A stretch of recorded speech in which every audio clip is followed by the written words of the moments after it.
శ్రీ స్వామి శరణమయ్యప్ప. భూతనాథ సదానంద సర్వభూతాదయాపర రక్ష రక్ష మహావాయ శాస్త్రతుభ్యం నమో నమః. ఓం గణానాద్వారా గణపతిం హవామహే కవిం కవీన ఉపాస్రవస్తం జ్యేష్ఠరాజం బ్రహ్మణస్పదాన శృణ్వన్నోత విశ్వేదసాదనం శ్రీ మహాగణాధిపతే నమః.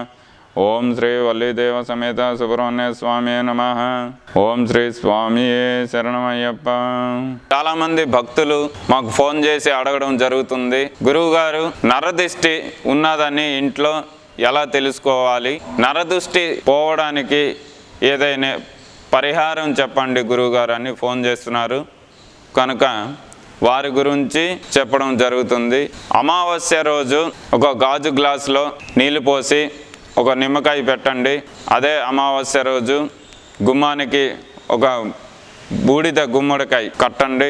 మీకు పౌర్ణమి లోపు ఆ ఒక గుమ్మడికాయ గనక పాడైపోతే 3 రోజుల్లో లేదా వారం రోజుల్లో నిమ్మకాయ పాడైపోతే మీకు అధికంగా నరదృష్టి ఉందని మీరు తెలుసుకోవచ్చును.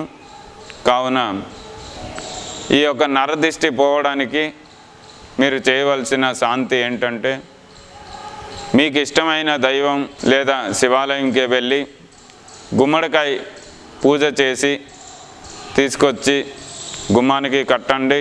ఒక కొబ్బరికాయని తీసుకొని వెళ్ళి శివాలయంలో పూజ చేసి తీసుకొచ్చి ఎరుపు రంగు జాకెట్ పీస్లో కట్టండి.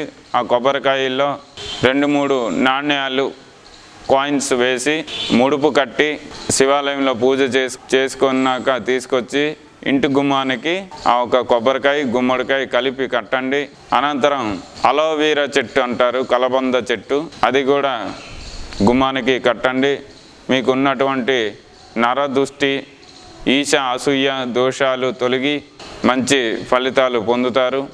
ఇంటి యజమానికి, ఇంట్లో పిల్లలకి, ఇల్లాలకి ఆయురారోగ్యాలు ఐశ్వర్యాలను ప్రసాదించడమే కాక నరుడి దృష్టికి నల్లరాయి కూడా పగిలిపోతుందంటారు. అవన్నీ ఈ యొక్క శాంతి చేయడం వల్ల దోషాలన్నీ తొలగి మీరు అనుకున్న వృత్తి ఉద్యోగాల్లో విజయం సాధిస్తారు.